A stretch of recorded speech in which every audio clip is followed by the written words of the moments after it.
Ito ay sinalita ni Jesus. At sa pagtingala ng kanyang mga mata sa langit, ay sinabi niya, Ama, dumating na ang oras, luwalhatiin mo ang iyong anak, upang ika'y luwalhatihin ng anak. Gaya ng ibinigay mo sa kanya, ang kapamahan sa lahat na langman, upang bigyan niya ng buhay na walang hanggan ang lahat ng ibinigay mo sa kanya.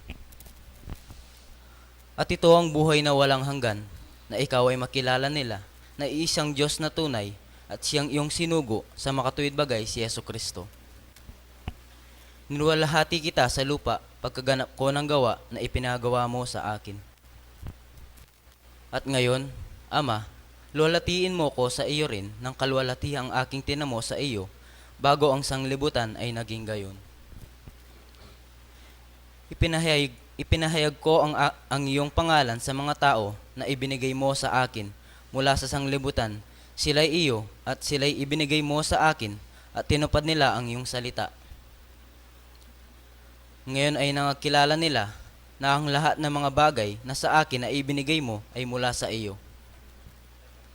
Sapagkat ang salitang sa akin ay ibinigay mo, ay ibinigay ko sa kanila at kanilang tinanggap at nangakilala nilang tunay na nagbuhat ako sa iyo at nagsipaniwalang ikaw ang nagsugo sa akin. Idinadalangin ko sila, hindi ang sanglibutan ang idinadalangin ko, kundi yaong mga sa akin na ibinigay mo sapagkat sila'y iyo.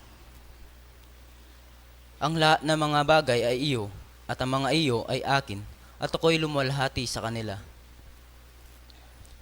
At wala na ako sa sanglibutan, at ang mga ito ay nasa sanglibutan, at ako'y paririyan sa iyo. Amang banal, ingatan mo sila sa iyong pangalan, yaong mga ibinigay mo sa akin, upang sila'y maging isa na gaya naman natin. Samantalang ako'y sumasa kanila, ay iningatan ko sila sa iyong pangalan, yaong mga ibinigay mo sa akin, at sila'y binantayan ko, at isa man sa kanila'y walang napahamak, kundi ang anak ng kapahamakan, upang matupad ang kasulatan. Ngunit ngayon ay napaririyan ako sa iyo, at sinasalita ko ang mga bagay na ito sa sanglibutan, upang sila'y magtamo ng aking kagalakang ganap sa kanila rin. Ibinigay ko sa kanila ang iyong salita at kinapuotan sila ng sanlibutan sapagkat hindi sila taga-sanglibutan na gaya ko naman na hindi taga-sanglibutan. Hindi ko idinadalangin na alisin mo sila sa sanglibutan, kundi ingatan mo sila mula sa masama. Hindi sila taga-sanglibutan na gaya ko naman na hindi taga-sanglibutan. Pakabanilin mo sila sa katotohanan, ang salita mo'y katotohanan. Kung paanong ako iyong sinugo sa sanglibutan, sila'y gayong ding sinusugo ko sa sanglibutan. Dahil sa kanila'y pinabanal ko ang aking sarili, upang sila naman ay magpakabanal sa katotohanan. Hindi lamang sila ang idinadalangin ko, kundi sila rin naman ang mga nagsisimpalataya sa akin sa pamamagitan ng kanilang salita. Upang silang lahat ay maging isa na gaya mo, Ama, sa akin at ako'y sa iyo, na sila na may sumaatin upang ang sanglibutan ay sumampalataya na ako'y sinugo mo. At ang kaluwalhatiang sa akin ay binigay mo, ay ibinigay ko sa kanila, upang sila'y maging isa na gaya mo, na gaya naman natin ay isa. Ako'y sa kanila, at ikaw ay sa akin, upang sila'y malubos sa pagkakaisa, upang makilala ng sanglibutan na ikaw ang sa akin ay nagsugo, at sila'y iyong inibig na gaya ko na inibig mo. Ama, yaong mga ibinigay mo sa akin, ay ibig ko kung saan ako naroroon. Sila naman ay dumuong kasama ko, upang makita nila na ang kaluwalhatian ko na ibinigay mo sa akin, sapagkat ako'y inibig bago natatag ang sanglibutan. O Mang Banal, hindi ka nakikilala ng sanglibutan, ngunit nakikilala kita at nakikilala ng mga ito na ikaw ang nagsugo sa akin. At ipakikilala ko sa kanila ang iyong pangalan at ipakikilala ko upang ang pag-ibig na sa akin ay inibig mo ay mapa sa kanila at ako'y sa kanila.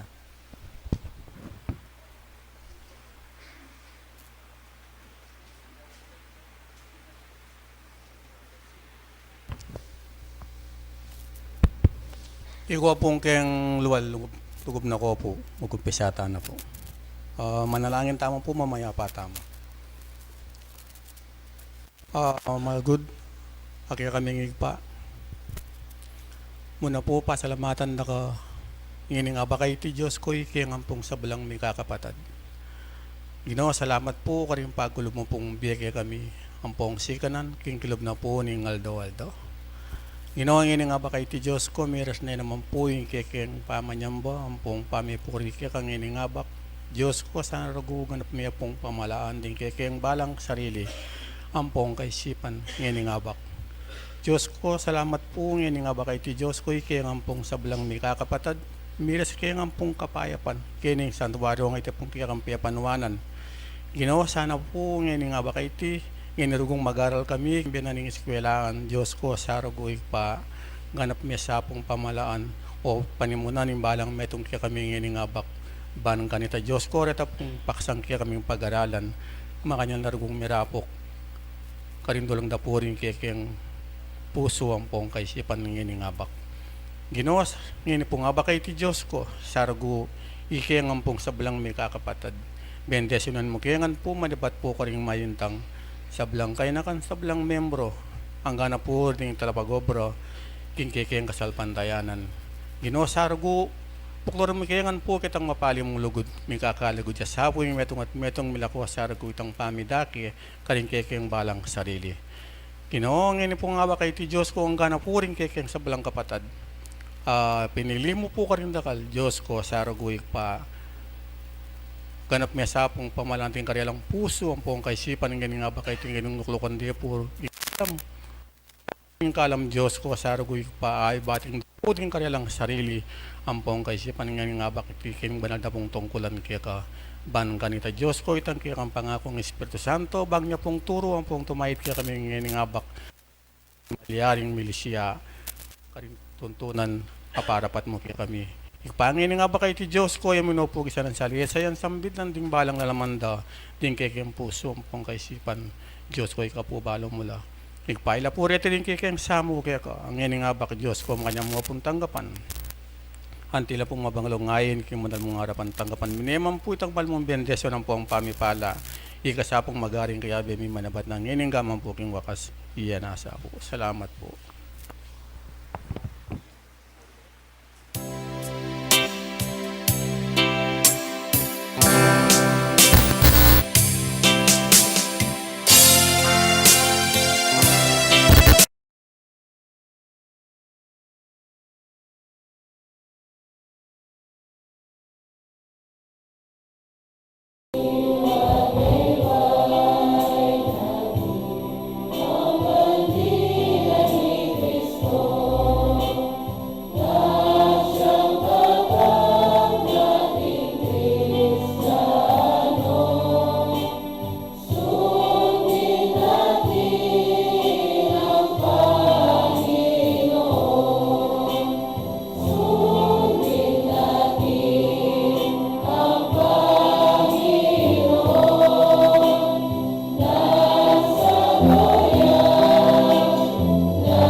Maikling pagpapaliwanag sa simulain ng Espiritismo.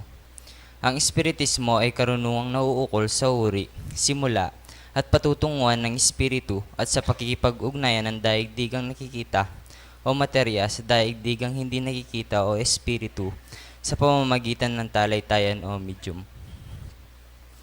Patungo sa Diyos sa pamamagitan ng karunungan at pag-ibig. Sa labas ng kawang gawa ay walang kaligtasan. Mayroon lamang iisang Diyos na walang hangganan, di nagbabago, makapangyarihan sa lahat, makatarung Diyos ng pag-ibig. Ang lahat ng tao ay pantay-pantay at magkapatid sa mata ng Diyos. Ang batas ng Diyos ang sumasakop sa lahat ng bagay at sa bawat pangyayari, at ang umayon dito ay siyang tunay na relihiyon. Ang tao ay may pansariling pananagutan sa lahat at paggawa niya, mabuti man o masama. Ang pag-ibig sa Diyos at sa kapwa ay siyang pinakadakila at pinakamataas na katuruan. Ang Espiritu ay pansamantalang nagkatawang laman o tao na siyang kasangkapan sa kanyang pagkasulong. Mananatili ang sariling pagkatao o kaangkinan ng Espiritu pagkatapos ng tinatawag na kamatayan. Ang pagsulong tungo sa kasakdalan o kabanalan ng Espiritu ay bukas lagi na sa lahat at bawat tao. Ang pakikipag-ugnayan sa mga banal o mataas na espiritu o kabatlayaan sa mga tao ay siyang katotohanang napatunayan na ng mahabang panahon. Ang mga kaloob o biyaya sa panggagamot at pangitain na nasusulat sa Biblia ay may kabanalan na ipinakikilala ng mediumidad.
pang subok, ababye, kainan, kingke kayong katawan. Nune pagpilitan yung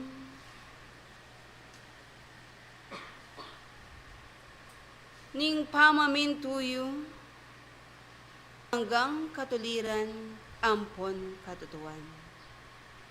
Pablasang ninumang tao alang makibalo kingaldo pamanggulot na ket isulit. Anti kayo mong singo akabud na lalto at bulang kabud na mawala. Ing kapayapan nitang metong nga Diyos, yasa ing mantabe ke katamu king oras sa iti.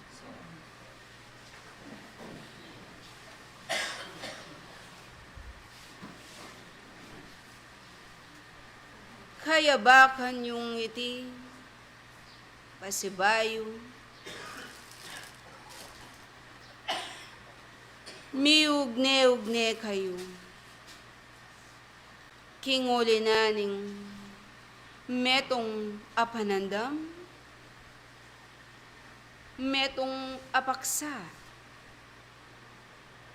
metong alayunin, metong mu ingke kayong pamaniwala, at ing kapag nasanyungan, ingikongan, misadsad kayo, ampon makayari kayo, kingobrang ke kayong pekitanggapan. At nung makananuyeng adinan makabaldugan, ing pangalalang yu ketis sulit. Kabang atin pangsikanan, ampon puwersa, ing balang ke kayong kasarili na. Tulutan na sanitang mayupayang ginong, panimunana, ing banal yung pamitipon, kingalang anggang lugod, upaya na, ampon kalam na. Banting upayang, ding balang panandam ayati yung ganap ayating pamagsadya, ating ganap apamagtalaga.